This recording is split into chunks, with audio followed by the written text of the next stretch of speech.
It's high summer here in the Brooks Range in the heart of the Arctic Wildlife Refuge, and the landscape is teeming with life.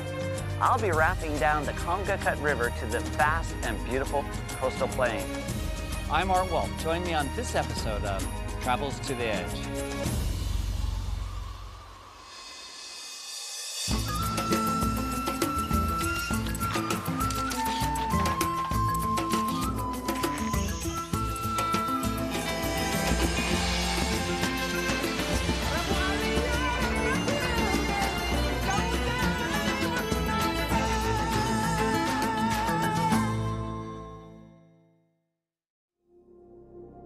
500 miles north of Anchorage, the mountains of the Brooks Range stretch west to Canada's Yukon Territory. The North Slope and its rivers drain onto the vast coastal plain and into the Arctic Ocean. The Arctic National Wildlife Refuge lies in the northeast corner of this region.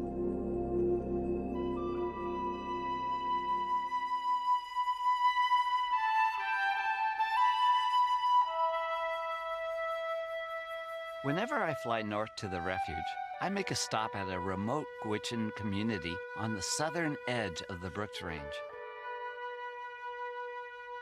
In Arctic Village, I had a great chance to talk to Sarah James, a Gwich'in Indian activist, about caribou, wilderness, and the importance of the Arctic plain. How important are the caribou really to the Gwich'in? Oh, we're caribou peoples. Food are on our table, and it's our tools, it's our clothing, and it's our story, it's our song, it's our dance.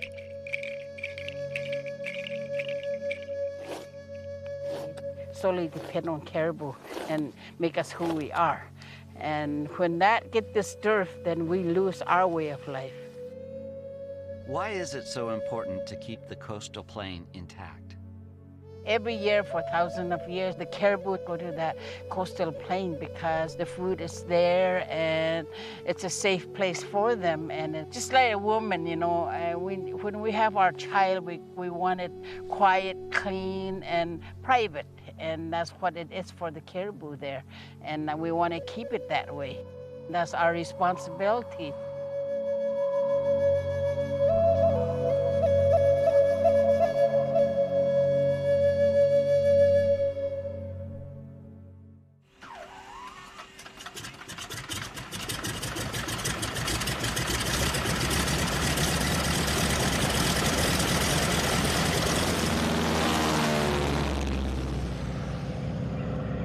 I'm joining river guide Bob Dietrich and naturalist Nicole Whittington Evans on this Arctic journey. We're heading to the North Slope of the Brooks Range to pick up the Congahcut River. From there, we'll float through some of the most remote wilderness in North America.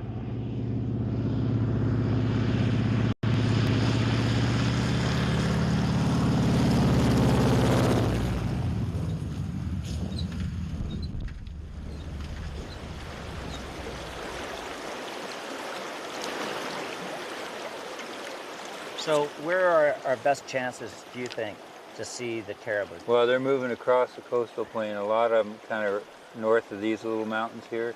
But a lot of them come right on through this pass, which is sort of a shorter cut.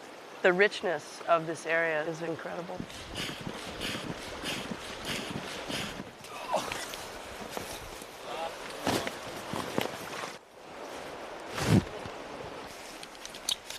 All right. All right. Hey, everybody in.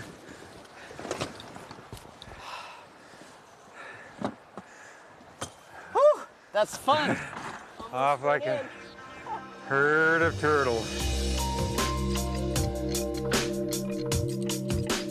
This is what I love. When you first get on the river, the beginning of the day, and you just float in every fold, every bend in the river reveals something new. This is exciting. It's a great way of seeing the Arctic because we're so quiet as we float down. Come around a bend, there could be caribou on the bar. 4 adult sheep up on the ridge ahead, and this is just the beginning.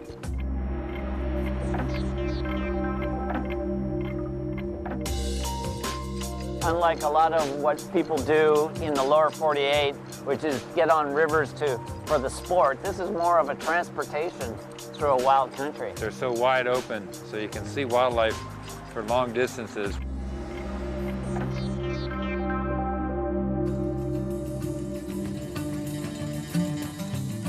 These mugulls nest on these gravel bars, and they probably have chicks out there now, so they get pretty aggressive when you get near the chicks. Like that one gave us a warning shot. Yeah. Sometimes they really scream at you and dive bomb you. Here comes, incoming.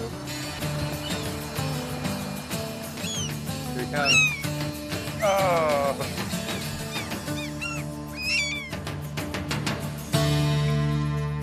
There's a lot of fossils, a lot of shells with fossilized shells within the rock along the shore. So this was all at one time an ocean bed, wasn't it? Yep. You can sort of see all those layers. It's incredible. I'm just so anxious to see our first caribou. It's amazing how the large animals can just disappear in this, what seems to be wide open country. Yeah, with this low valley here and that low valley there, it looks like a natural funnel for migrating caribou. Wow, look at the striation in the ice and the blue color. It's fantastic. Right from here, I can see blue, blue, blue, and then the mountains right above, and it makes this ice look like 40 feet tall. So it's just the juxtaposition, which is great. Let's just pull over and get up on top of the ice and kind of scout where we should be going.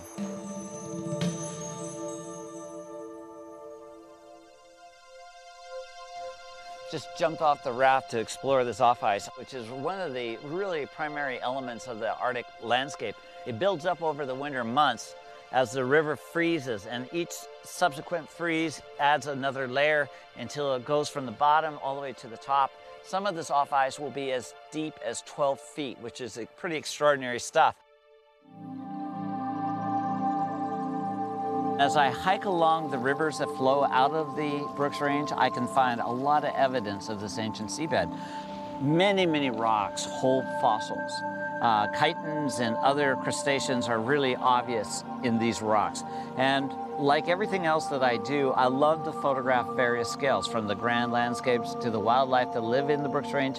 And now I'm going to concentrate on doing macro shots of just these shells, these fossils locked in the rock.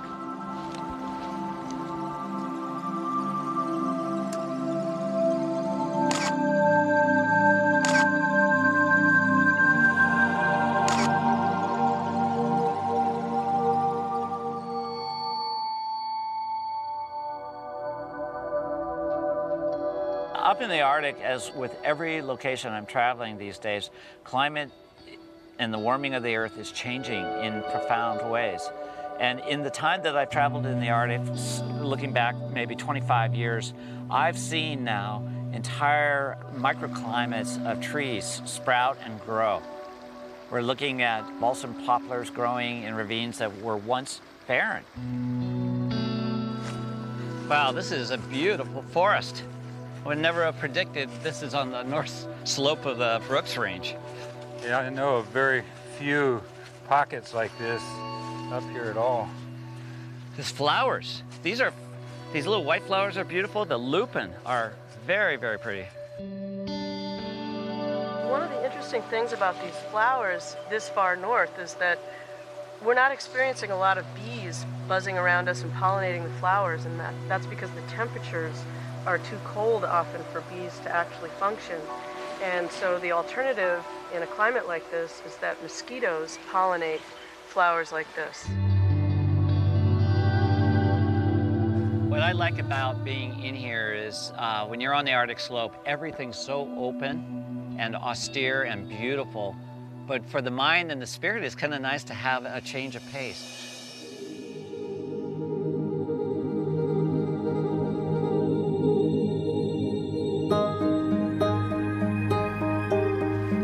This is a wonderful place to be right now. There's an Arctic hare that's about 15 or 20 feet away under some dead branches, so it feels secure. The only thing I see moving right now is the whiskers. It's just, and occasionally the ears are moving from the mosquitoes, but otherwise, if it just stays still, you don't see them and they're quite happy. That's nice. My mission always is to show things. I mean, I not only want to get a shot of a lot of caribou and the big megafauna, but it's also the little things.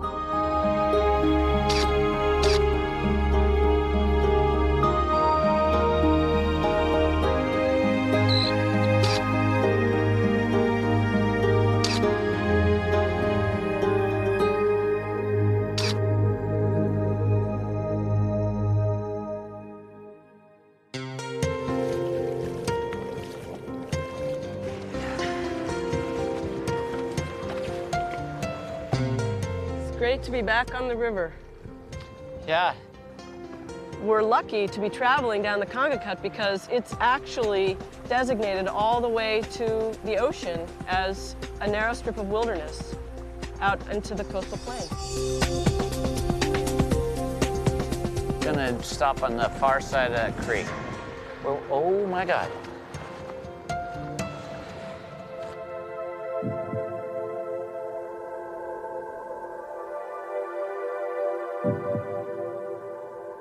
We saw these sheep from the raft, and we've beached the raft and walked a couple hundred yards across the sandbar to get closer. And it's just a really nice view of a couple young males and a couple females and a baby. Very casual, very relaxed.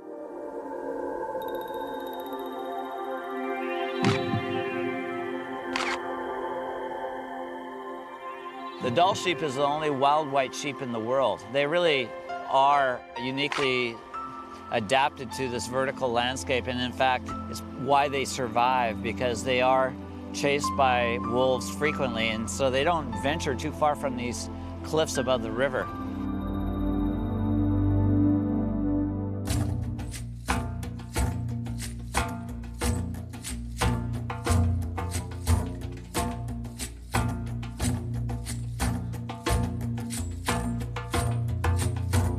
We've just seen a herd of bull caribou. It's our first herd, and they're standing on some ice down here. Beautiful antlers. If we have the ability to get off this river near the off ice and come up over the edge and get a good shot, we're going to try that. We don't know whether we'll be successful because off ice and the rapids, it's pretty difficult to land a raft.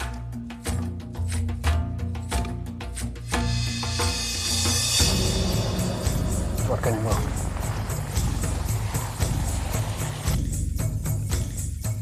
I don't think they've seen us yet.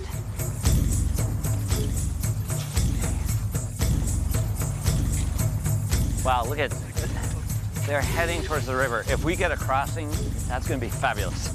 That would be a great thing to see.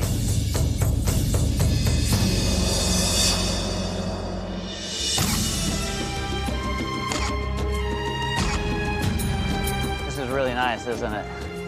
These are beautiful animals, and look how they spread out so that they all have a good view. They've just turned around, they're running towards us. This is what's so incredible. Look at it, they're literally running at us. Look how large their antlers are. And when they stop, they all get the front row seats. That's what's so amazing about these animals.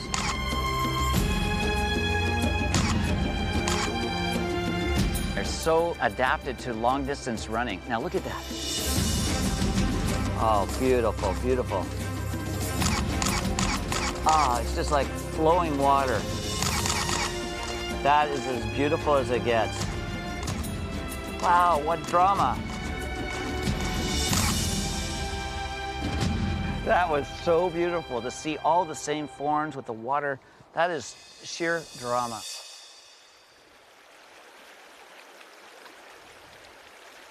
Look at the power of getting out of that water. Yeah, look at the muscles. And then they came towards us again. That's a good one. It's almost like a platoon of soldiers. Yeah. I love these caribou. I mean, they give you a lot of opportunity, and they're so uniform. I mean, look at that. Yeah. Every antler is so huge. I love their dark eyes, too. The ring Yeah. in their eyes. Yeah, they all look like they've been in fights and lost.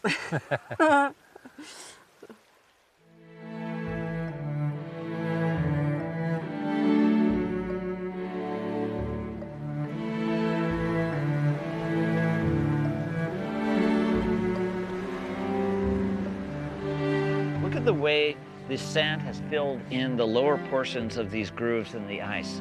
And it's just beautiful patterns repeated throughout this entire surface.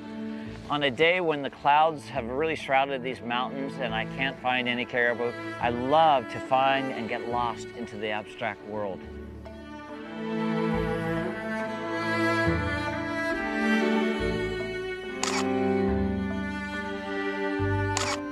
It's interesting to me how nature repeats itself on various levels. Right now, the patterns remind me exactly of the graceful curves within the antlers of the caribou. And when I photograph really fine details on the carpet of the tundra, there's also a lichen called caribou lichen that is almost identical to the shape of the antlers itself.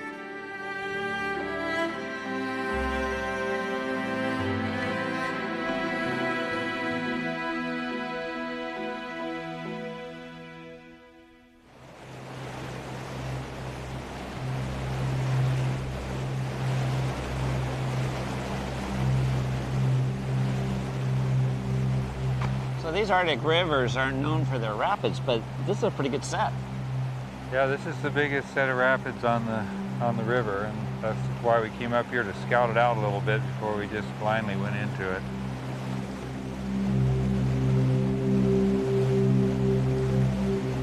You guys ready to get wet?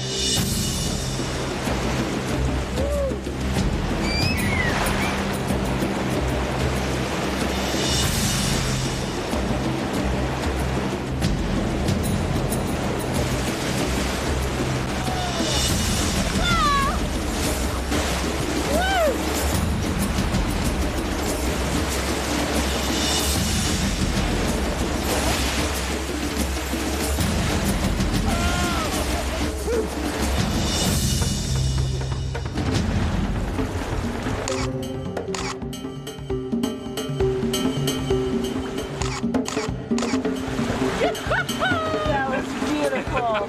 That was beautiful.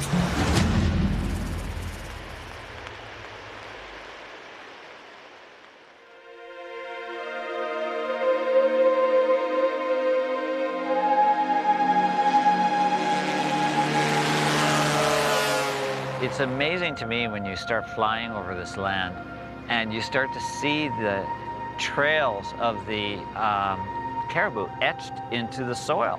And in some cases, it's probably a foot or more deep. And these trails are really ageless. It's almost like an eloquent writing of the caribou onto the land itself. Absolutely. And they are playing out an ancient rhythm that has gone on for thousands and thousands of years.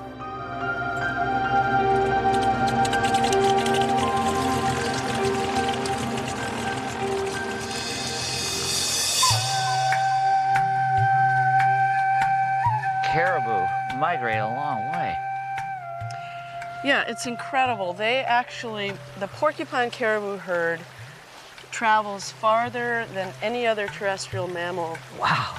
And they travel an average of 2,500 miles a year. So they'll come all the way through these mountains back into the National Wildlife Refuge to drop their young. That's what they do. They go to the coastal plain to birth their calves. They share this birthing ground with millions of migratory birds who also lay eggs and hatch their young right there on the coastal plain.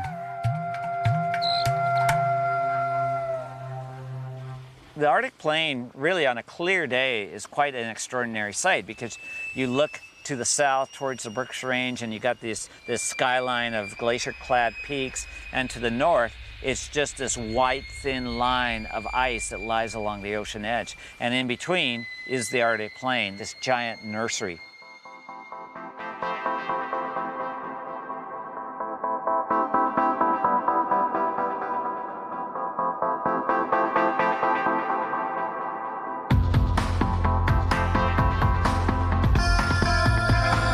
Great. It's midnight up here in the Arctic, in the land of the midnight sun, and there's a huge herd of caribou moving across the slope, and they're just seemingly floating across. It's so sinuous, this line of caribou. It's a great subject for this camera. It seems at times that every square foot of this tundra has a subject, from the micro world of the lichens and the mosses to the small birds that make their nests within this carpet of the tundra. Right in front of me, I have a beautiful nest of Lapland longspurs and 5 little babies, so perfectly camouflaged within the complexity of the tundra. I'm moving in really quick and getting a quick shot.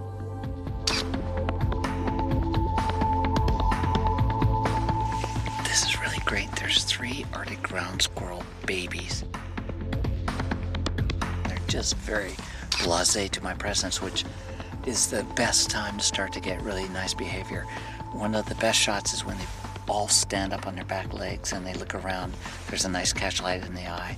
There's no wind. It's a very even overcast. It's perfect conditions.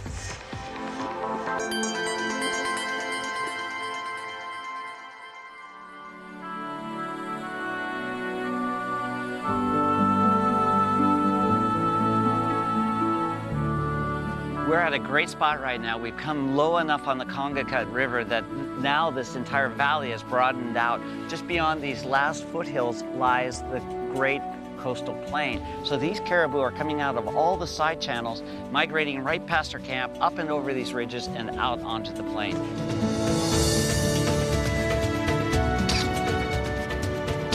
There's got to be at least 500 bull caribou going up this slope. It's just fantastic, just great.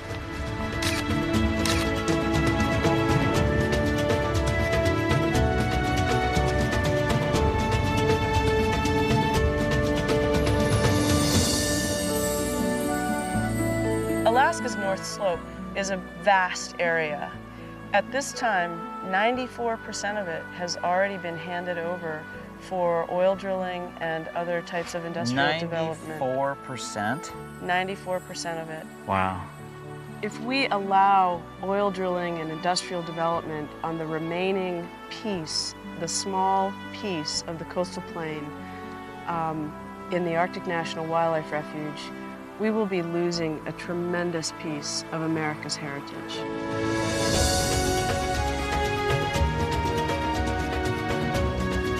I think the Brooks Range and the Arctic Plain really exemplifies true wilderness. This is the place I think of when I think of the word wilderness. With every loss of wilderness area, every time we destroy an old-growth forest, we develop a wild coastline, we lose.